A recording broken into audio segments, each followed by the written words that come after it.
bakit natin sinasabi yung salitang I love you. Kung kailan natin sinasabing I love you.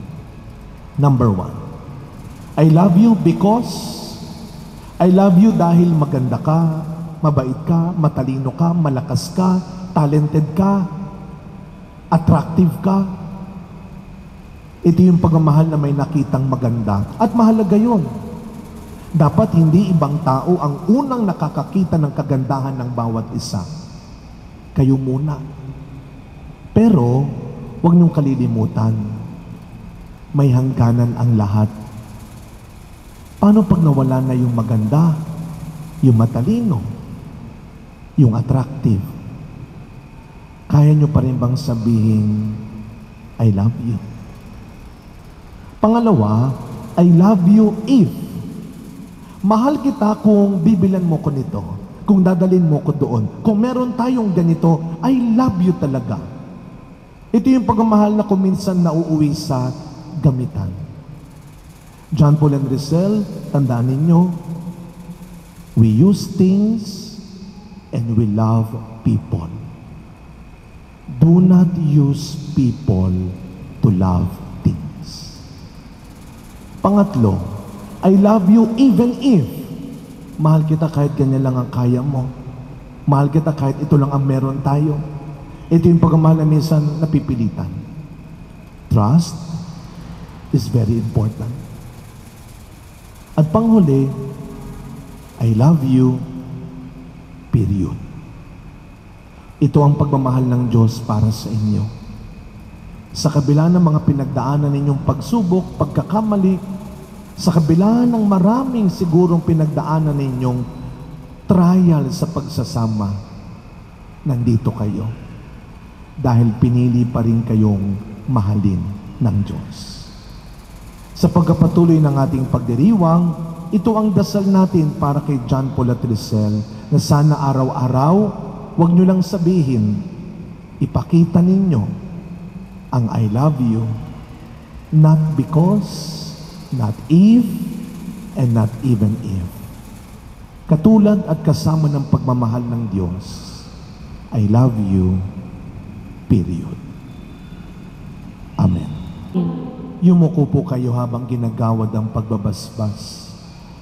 Ang Diyos Amang makapangyarihan ay siya nawang magbigay ng kagalakang dulot ng mga anak na sa inyo'y sisilang at ng kanyang kasiyahan ngayon at magpasawalang hanggan. Amen. Ang bugtong na anak ng Diyos ay siya nawang sa inyo'y tumuwang sa kahirapan at kaginhawaan ngayon at magpasawalang hanggan. Amen. Ang Espiritu Santo ay siya nawang magdulot ng pagmamahal na nag-uumapaw sa inyo ngayon at magpasawalang hanggan. Amen.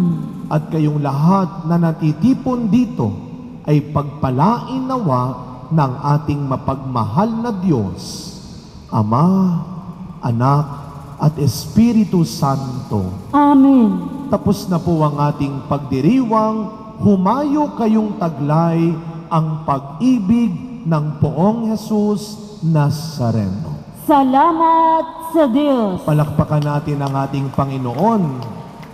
John Paul at Rizal, magharapan na kayo. Ang pinakahihintay ng lahat, lalo na ni John Paul. John Paul, sa unang pagkakataon bilang asawa, maaari mo nang halikan si Rizal.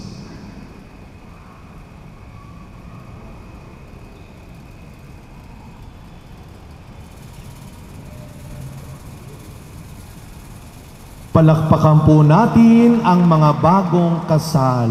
Congratulations po. Maupo muna kayo at kami po ay magpipirmahan muna.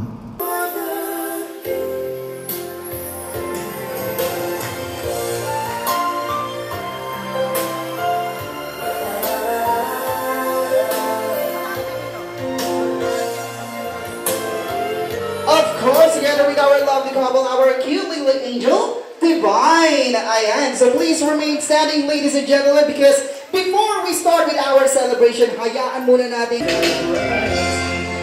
You may still continue giving your blessings to our newlyweds, ladies and gentlemen.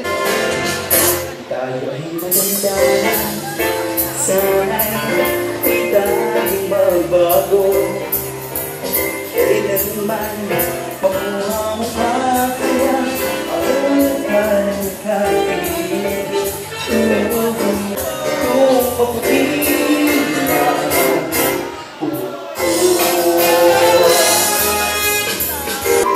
sabay tayo nangangarap ng magkarapan sa atin. Ang nakalipas ay lamang po sa'yo. Ipapaalala ko sa'yo. Go! So, Sid and Zell, it's time for you to cut your wedding cake. In 3, 2, 1, and go!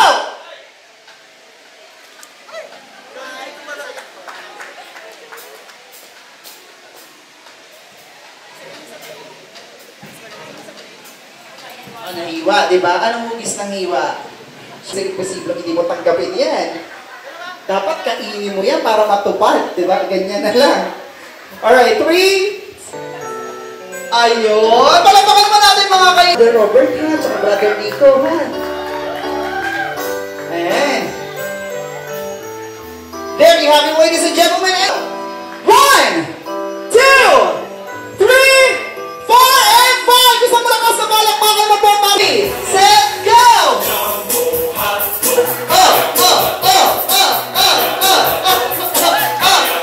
Oh, yun o! Oh, wala mong palakpakan dyan! Yes! Thank you so much, Brother Robert at Jeffrey. First time since she's the first bride in our batch. Hindi. Well, we know each other since then because she's my cousin. And actually, I prepared this message one day before and not finished the wedding because I am working woman and I live far away. And yeah, my mind is better when it's rushed, kidding aside, so please be with me. I'm here now maybe because I'm her favorite cousin, kidding. I just want to share who's Rizal Bona and Mrs. Pablo now. She is the most selfless and very calm woman I've known. Wow. And short, siya yung pinakamabait sa aming magpipinsan. Lalo sa batch namin. I remember so many moments that we shared when we were young, and even our pop difference way. We still reunite like nothing years that we grow apart. Kasi nga diba, nag-aral ka dun saan.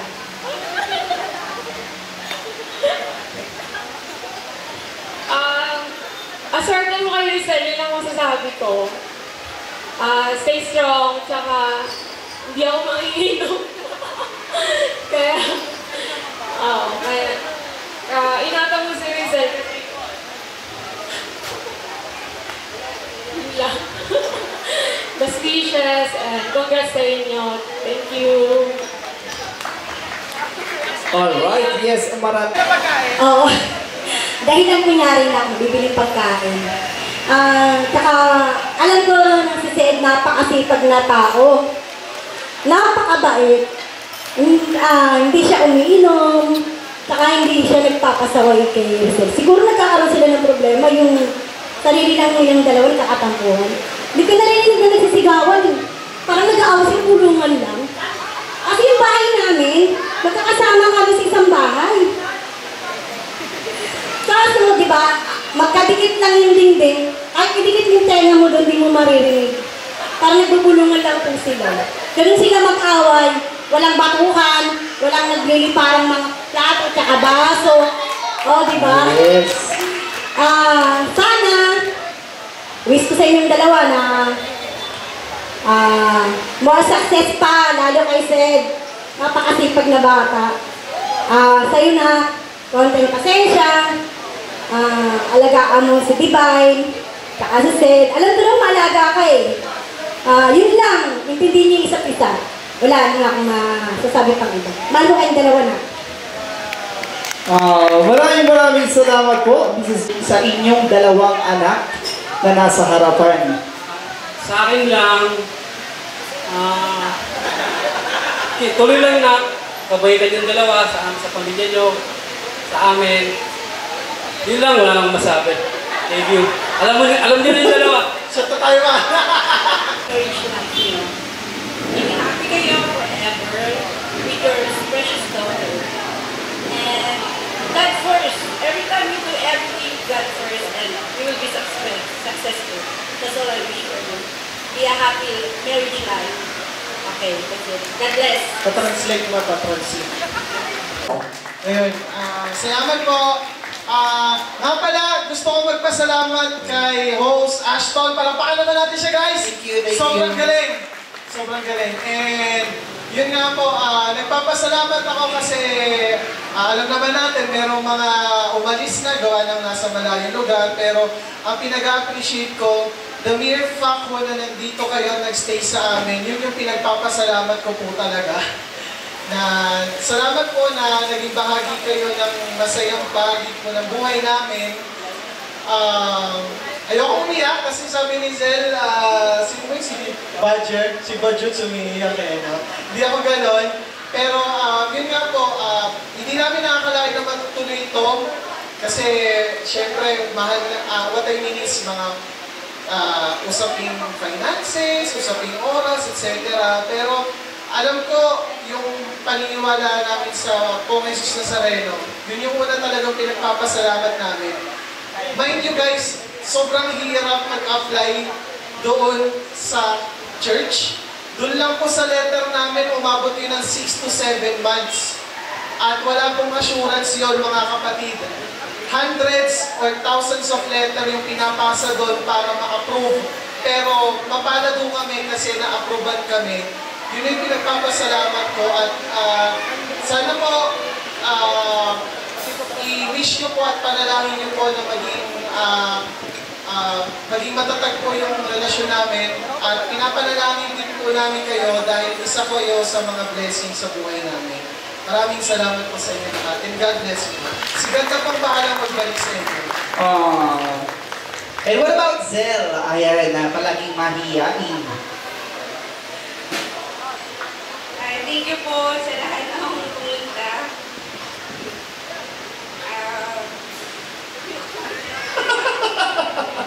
Kaya pala ayaw magsalita, mababa ang luha ni Zel. Okay, go! Ayun po, salamat. Sa family ko, sa mga ninang-ninang. Thank you po, thank you. Sa mga friends, friends ko, sa mga kamag-anak namin, thank you po sa lahat. The best yung day na to para sa akin.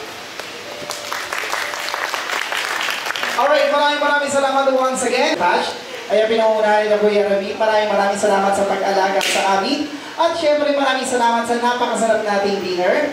Kalas Catering and Services. Palapakan naman natin sila mga kaibigan. At syempre ang ating mga photographers, videographers nila sila Kuya.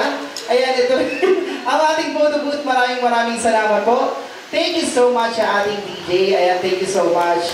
Kahit medyo hassle tayo kanina, nagawa natin ng paraan. Maraming salamat. Maraming salamat din sa aming PA, ayan na si Mark. And I would also like to take this opportunity para pasalamatan lahat ng mga nanood na July 29, 30, and 31. Nagka-concert po kami sa Dumaguete City. Thank you so much po. And nung August 17 po sa Tagaytay, thank you so much. And sa September 7, 8, and 9 po, nasa Santa Maria, Bulacan po ako dyan. Sa mga tiga Santa Maria, Bulacan, ayan, watch out po. And once again, this is your baby boy of Tondo, Manila, Ashton Zaraga. At pakipollow mo po ang aking page, Host Ashton. Makikita niyo po ang mga shows and mga events ko po dyan. Kasama po ang mga ibang artists. But, for now, let me give the stage to our very talented, palakpakan po natin, M-Music Band!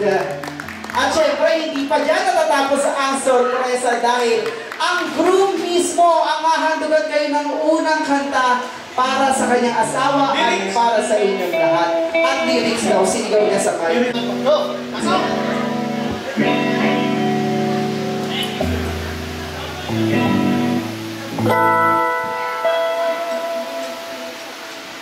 Game?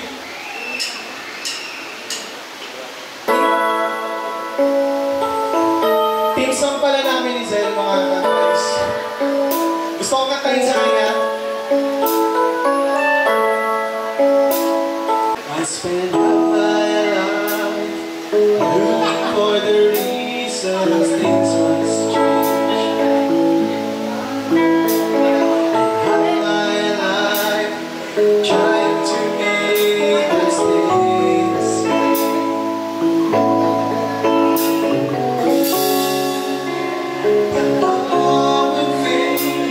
my summer into fall. All that I can see was a mystery. I made no sense at all. I know it was ruin. You feel like that. You know that's you know it's steady. It comes and it goes, and God only knows. You must keep your sins already. So let it begin. Get all that you can. You must be friends the way I love you.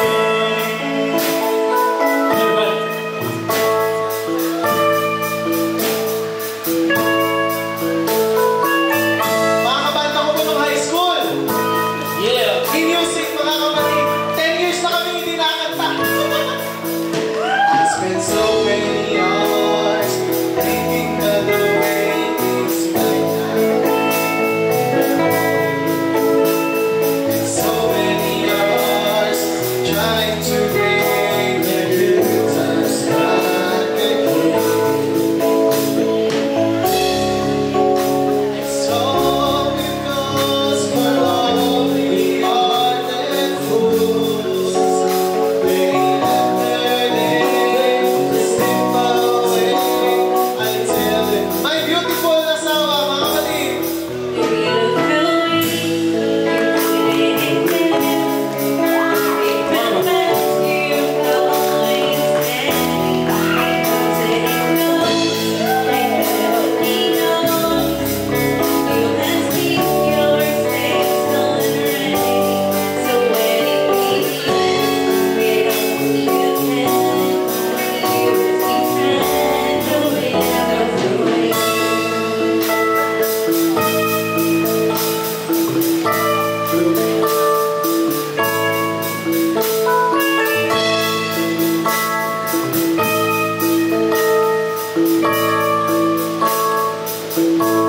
So when it begins, get all that you can. You must be friends the way I love you. Everybody, for the music.